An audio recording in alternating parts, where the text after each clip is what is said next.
undo the mistakes of the past, but this generation of political and business leaders, this generation of conscious citizens can make things right. This generation can make the systemic changes that will stop the planet warming, help everyone adapt to the new conditions, and create a world of peace, prosperity, and equity. Climate change is here now, but we are also here now. And if we don't act, who will? Thank you. Thank you very much, Inga. And now I'd invite Petteri to take the floor. Thank you, Jonathan, and thanks for inviting me for this opening of this important session. WMO organized the first World Climate Conference already in 1979 to establish IPCC. The risk of climate change was caused by growing consumption of oil, coal, and natural gas was recognized by the meteorological community. IPCC has been working under WMO and UNEP since then, and WMO has been proud to host the IPCC Secretariat.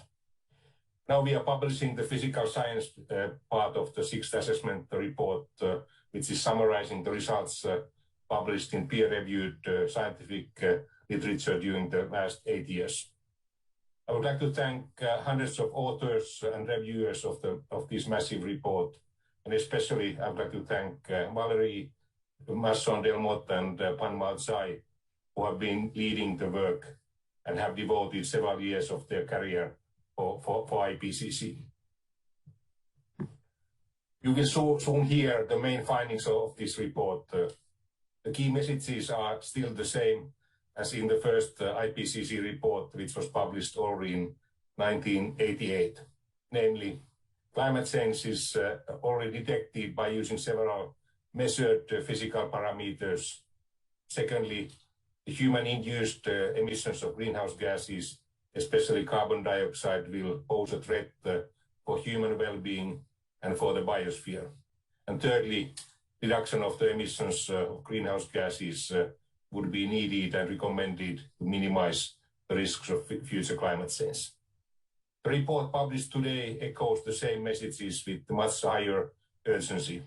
Climate change is already more visible, and the emissions have grown more rapidly than we ever expected in 1979.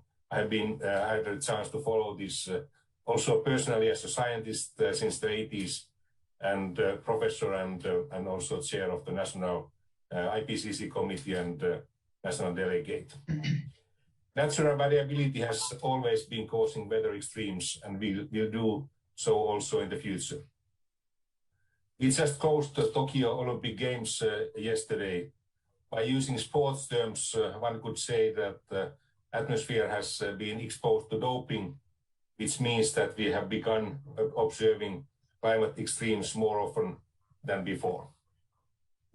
That means record-breaking temperatures, drought, forest fires observed also this year and also during these days, increase in California, for example. We have also more water vapor in the atmosphere, which has led to severe flooding problems as observed in Central Europe and China recently with several casualties, unfortunately. The warming of the oceans has affected the frequency and area of existence of the most intense tropical storms, hurricanes, typhoons, and cyclones. Have we lost the hope? No one yes. According to this report, we are still having a chance to stop the negative climate trend during the mid of this century by especially limiting the use of fossil fuels and by stopping deforestation. Some changes will continue for centuries or even thousands of years, like sea level rise, melting of glaciers, and shrinking of Arctic sea ice and snow cover. The report underlines the urgency to enhance the ambition level of climate mitigation. We are not yet heading towards Paris limits 1.5 to 2 degrees warming by the end of this century. At UN, our aim is to reach 1.5 degree warming level, which would be best for the welfare of mankind and biosphere. Now we are heading towards 2 to 3 degrees warming instead. We have received encouraging pledges by several countries, which would mean about 2.1 degree warming if materialized as promised. This is not enough to avoid several harmful impacts like loss of food production capacity, water shortages, extreme heat, forest fires, continued sea level rise, potential of refugee crisis, and the negative impacts on world economy and biosphere. Besides climate mitigation, it is essential to pay attention to climate adaptation, since the negative trend in climate will continue for decades and in some cases for thousands of years. One powerful way to adapt to is to invest in early warning, climate and water services. Only half of the 193 members of WMO have such services in place, which means more human and economic losses. We have also severe gaps in weather and hydrological observing networks, especially in Africa, some parts of Latin America, and in the Pacific and Caribbean island states, which has a major negative impact on the accuracy of weather forecasts in those areas, but also worldwide. The message of the IPCC report is crystal clear. We have to raise the ambition level of mitigation. The forthcoming COP26 meeting in Glasgow this November will be a critical milestone to combat climate change. By using sports terms again, we need a sport already during this decade, not just before the finish, as we do at the running competitions. Thank you. Thank you, Petteri. And I now invite Hoesung to introduce the report. Thank you, Jonathan. Firstly, I would like to recall that today is the International Day of the World's Indigenous Peoples. IPCC assessments draws on enormously and also to respect indigenous knowledge all over the world. We recognize that traditional agricultural practices can be resilient to climate and non-climate stressors, and indigenous knowledge systems and practices allow local people to adapt to many climatic changes.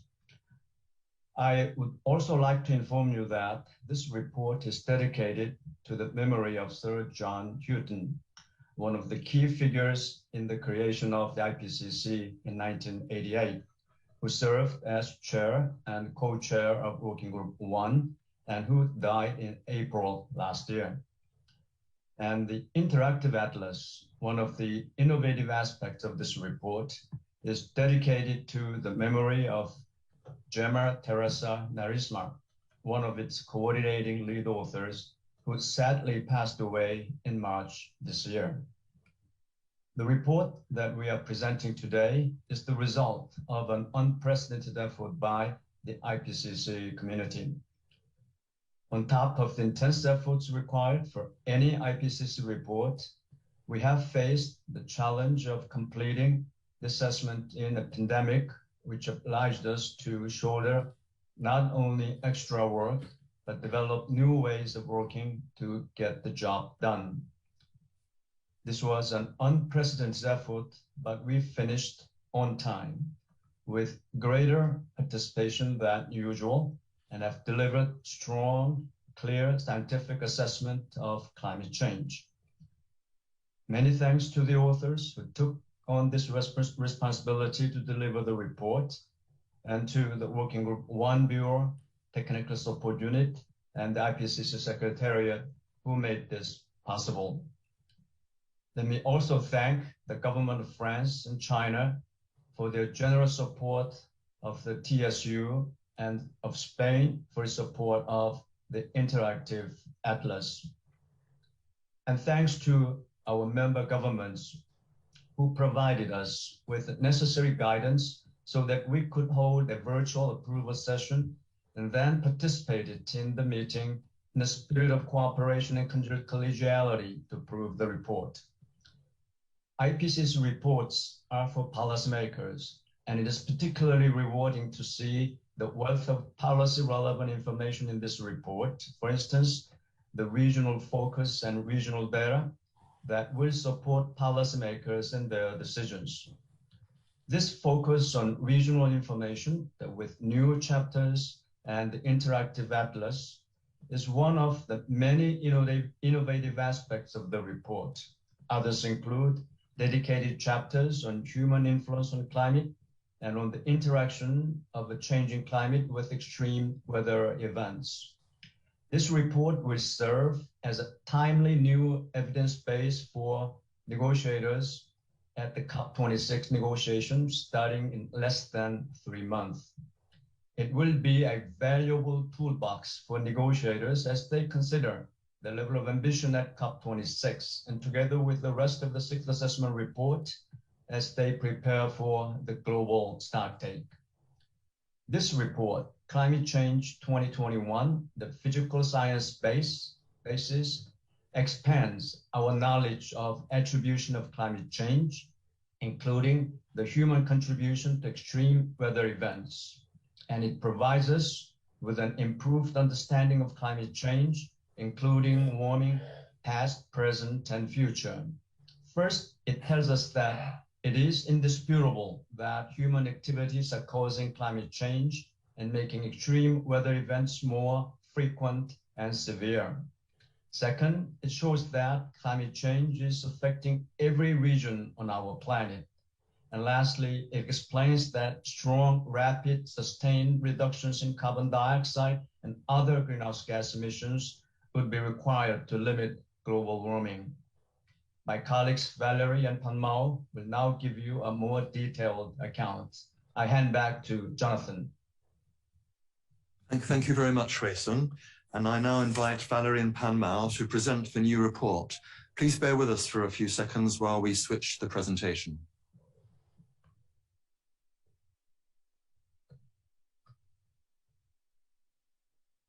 Thank you, Jonathan. Before we get on to presenting the findings of the IPCC Sixth Assessment Report on the physical science basis of climate change, I'm proud to unveil the artwork that is featured on the cover page of the report. An artist created this piece of visual art on this front cover, having been inspired by a scientific figure in our summary for policymakers.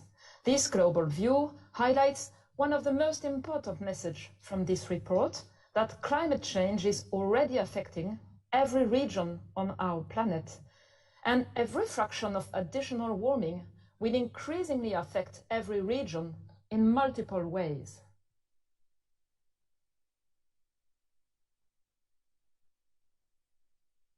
The IPCC does not conduct new research itself. Instead, the hundreds of scientists who worked on this report come together to assess the current state of knowledge of the science of climate change. They reviewed over 14,000 studies, massive amounts of data. In this assessment, we welcomed the new authors, 2/3 of whom had never been involved as authors of previous IPCC reports. Our team was made up of scientists from 66 countries around the world.